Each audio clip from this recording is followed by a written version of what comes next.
السلام علیکم ورحمۃ اللہ وبرکاتہ.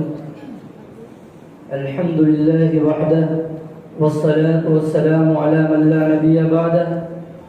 قال اللہ تبارک وتعالی اعوذ باللہ من الشیطان الرجیم بسم اللہ الرحمن الرحیم. قل ان کنتم تحبون اللہ فاتبعونی یحببکم اللہ ویغفر لکم ذنوبکم واللہ غفور رحیم. صدق اللہ العظیم. حضرات گرامی قدر، معزز مہمان نظام اور عزیز ساتھیوں، آج کے اس سیرت النبی صلی اللہ علیہ وسلم کے اجلاس میں نے جس موضوع کا انتخاب کیا ہے اس کا عنوان ہے سیرت رسول صلی اللہ علیہ وسلم اور اصلاح معاشرہ. اس عنوان کے تحت میں اس حقیقت پر روشنی ڈالنا چاہتا ہوں کہ موجودہ بگڑے ہوئے معاشرے کو رسول اکرم صلی اللہ علیہ وسلم کی سیرت طیبہ کی روشنی میں کیسے سدھارا اور سنوارا جا سکتا ہے، کیونکہ حضور اکرم صلی اللہ علیہ وسلم کی سیرت میں ہماری زندگی کے ہر شعبے کے لیے رہنمائی موجود ہے. ہماری زندگی کا کوئی بھی شعبہ ہو وہ حضور اکرم صلی اللہ علیہ وسلم کی سیرت کے روشن سورج سے روشنی حاصل کر سکتا ہے. معزز سامعین، اس حقیقت سے انکار نہیں کیا جا سکتا کہ سائنس اور ٹیکنالوجی کے اس دور میں مادی ترقی تو بام عروج پر ہے، لیکن روحانی قدر زوال پذیر ہے. انسان جیسے جیسے مادی اسباب میں اوج ثریا کو پہنچ رہا ہے تو اخلاقی اور روحانی اعتبار سے اسی قدر انحطاط و پستی کا شکار ہوتا جا رہا ہے. اسے پرندوں کی طرح اڑنا تو آیا، لیکن انسانوں کی طرح زمین پر چلنا نہیں آیا. صنعتی انقلاب سے پہلے انسانی معاشرہ ویسی برائیوں کا شکار نہیں تھا جیسی برائیاں صنعتی انقلاب کے بعد پیدا ہوئی. موجودہ انسانی معاشرہ برائیوں کے دلدل میں کس قدر پھنس چکا ہے، اگر آپ اس کا اندازہ لگانا چاہتے ہیں تو اخبارات پر ایک نظر ڈالیے. صفحات کے صفحات معاشرتی بگاڑ کی عکاسی کرتے نظر آئیں گے. ایسا محسوس ہوتا ہے کہ وہ اخبارات نہیں بلکہ انسانی بدعملیوں کے دفاتر ہیں. لوٹ کھسوٹ، ظلم و تشدد، جنسی آوارگی، فحاشی، الغرض کوئی شکل ایسی نہیں جو موجودہ دور میں ناسور کی صورت نے اختیار کر گئی ہو. آج رشتوں کی حرمت پامال کی جا رہی ہے. بھائی بہن کے ساتھ مقابلہ کر رہا ہے، باپ بیٹی کے ساتھ ملوث ہو رہا ہے. کوئی دن ایسا نہیں گزرتا جس میں ماں و بہنوں کی چادر عفت آکار نہ ہوتی ہو. ہر شخص راتوں رات مالدار بننے کے لیے ایڑی چوٹی تک کا زور لگا رہا ہے. حلال حرام کی تمیز بالکل ختم ہو چکی ہے. قریبی رشتہ داروں میں قتل کے واقعات اس قدر کثرت سے پیش آ رہے ہیں جیسے زمین پر انسان نہیں بھیڑیے رہتے ہوں.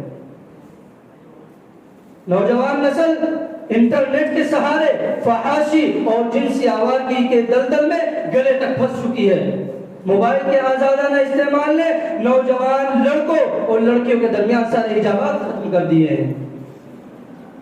حضرات، اب سوال یہ پیدا ہوتا ہے کہ اس ہماگیر معاشرتی بگاڑ سے مسلم اور انسانی سماج کو کیسے نجات دلائی جا سکتی ہے.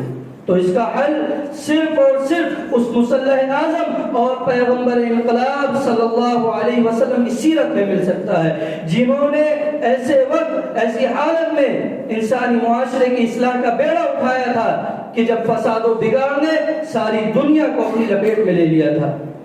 بعثت رسول کے وقت دنیا انسانیت کی اخلاقی اور روحانی حالت اس قدر کرپٹ تھی کہ دور دور تک اصلاح کے آثار ناپید تھے.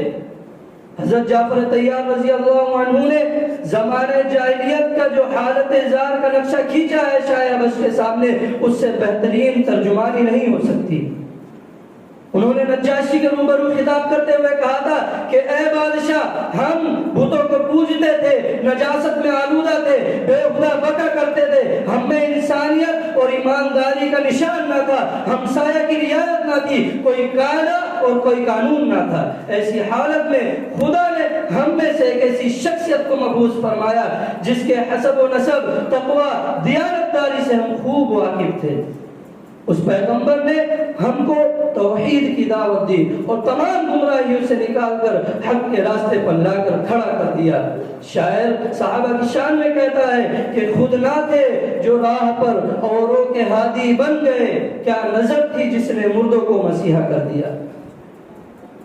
عزت سامعین، دور حاضر کے سارے اصحاب قلم اور دانشور اس بات پر متفق ہو چکے ہیں کہ آج کا ہمارا معاشرہ پھر سے اسی جاہلی معاشرے کی طرف لوٹ رہا ہے، اور وہ ساری خرابیاں ہمارے معاشرے میں رائج ہوتی جا رہی ہیں جو پہلے موجود تھی۔ اب ہمیں بھی اپنے معاشرے کی اصلاح اسی طریقے سے کرنی ہوگی جو طریقہ آپ صلی اللہ علیہ وسلم نے اپنایا تھا۔ لیکن افسوس ہے ہماری حالت پر کہ نبی کی سیرت کو چھوڑ کر ہم نے دوسروں سے امیدیں لگائی ہیں، دوسرے کے طریقے کو اپنا رکھا ہے۔ تو فلاں ملک ہماری مدد کرے گا، فلاں لوگ ہماری مدد کریں گے، ارے سعودی سے کیا امید رکھتے ہو؟ سعودی کے بارے میں تو احمد فراز نے کہا تھا کہ پڑھتا ہوں تو کہتی ہے خالق کی کتاب ہے مثل یہودی، یہ سعودی بھی عذاب، اس قوم کے بارے میں کیا لکھوں فراز، کعبے کی کمائی سے جو پیتے ہیں شراب۔ اب ایسے وقت میں ہمیں جاننا ہوگا کہ نبی نے معاشرے کی اصلاح کیسے کی۔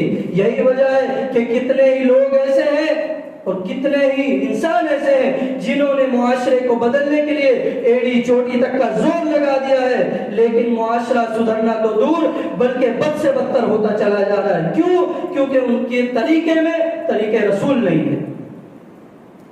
اب میں آپ کو بتاتا ہوں کہ نبی نے معاشرے کی اصلاح کیسے کی۔ تو اصلاح کے لیے سب سے پہلا قدم جو آپ صلی اللہ علیہ وسلم نے اٹھایا وہ ایمان راسخ اور یقین کامل کی محنت تھی۔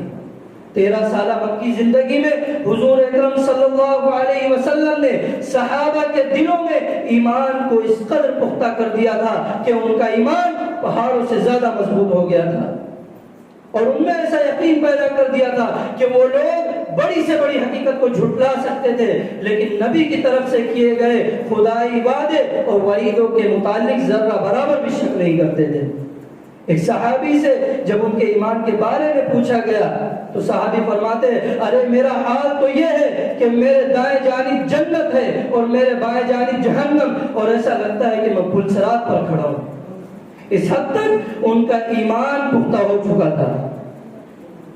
اور دوسرا قدم اصلاح معاشرہ کے لیے جو آپ صلی اللہ علیہ وسلم نے اٹھایا وہ آخرت میں احساس جواب دہی کا دلوں میں پیدا کرنا تھا۔ آپ صلی اللہ علیہ وسلم نے لوگوں کو بتایا کہ یہ دنیا ان کے لیے دارالامتحان ہے، یہاں کیے جانے والے ہر عمل کا حساب دینا پڑے گا، اور قیامت کے دن ہر شخص کے اعمال کا دفتر اس کا سامنے ہوگا، اور اعلان ہوگا اقرأ کتابک کفی بنفسک اليوم علیک حسیبا، کہ آج تو خود تیرا نام اعمال پڑھ لے۔ اور آخرت میں جواب دہی کا تصور آدمی کو پھونک پھونک کر قدم رکھنے پر مجبور کر دیتا ہے۔ آج جو جرائم ہمارے معاشرے میں عام ہوتے جا رہے ہیں، جیسے کسی کا حق مارنا، وراثت میں بہنوں کو حصہ نہ دینا، سود کھانا، زنا کرنا، یہ اسی وجہ سے ہو رہا ہے کہ ہمارے ذہنوں سے آخرت اور جواب دہی کا تصور بالکل ختم ہو چکا ہے۔ یہ دو بنیادی وجہ ہیں ہمارے معاشرے کی بگاڑ کی۔ معزز سامعین، اگر آج ہم اپنے معاشرے کو پھر سے اسلامی معاشرہ بنانا چاہتے ہیں اور اس کو امن و امان کا گہوارہ بنانا چاہتے ہیں تو ہمیں انہی دو چیزوں پر محنت کرنی ہوگی، اور طریقہ بھی رسول کا ہوگا، کیونکہ اللہ تعالیٰ فرماتا ہے لَقَدْ كَانَ لَكُمْ فِي رَسُولِ اللَّهِ أُسْوَةٌ حَسَنَةٌ، کہ رسول کی زندگی تمہارے لیے بہترین نمونہ ہے۔ اور جب ہم رسول کے طریقے کو اپنائیں گے اور سنت پر عمل کریں گے تو اللہ ہم سے محبت کرے گا، کیونکہ اللہ فرماتا ہے قُلْ إِن كُنتُمْ تُحِبُّونَ اللَّهَ فَاتَّبِعُونِي يُحْبِبْكُمُ اللَّهُ وَيَغْفِرْ لَكُمْ ذُنُوبَكُمْ، کہ محمد صلی اللہ علیہ وسلم کہہ دیجئے لوگوں سے کہ اگر تم اللہ سے محبت چاہتے ہو تو میری بات ماننی ہوگی، پھر اللہ تم سے محبت کرے گا۔ آئیے ہم اللہ سے دعا کریں کہ اللہ ہم کو سیرت کے آئینے میں رہ کر اپنے معاشرے کی اصلاح کرنے کی توفیق عطا فرمائے۔ آخر میں اس شعر پر اپنی تقریر کو ختم کروں گا کہ کی محمد سے وفا تو نے تو ہم تیرے ہیں، یہ جہاں چیز ہے کیا لوح و قلم تیرے ہیں، وما علینا الا البلاغ۔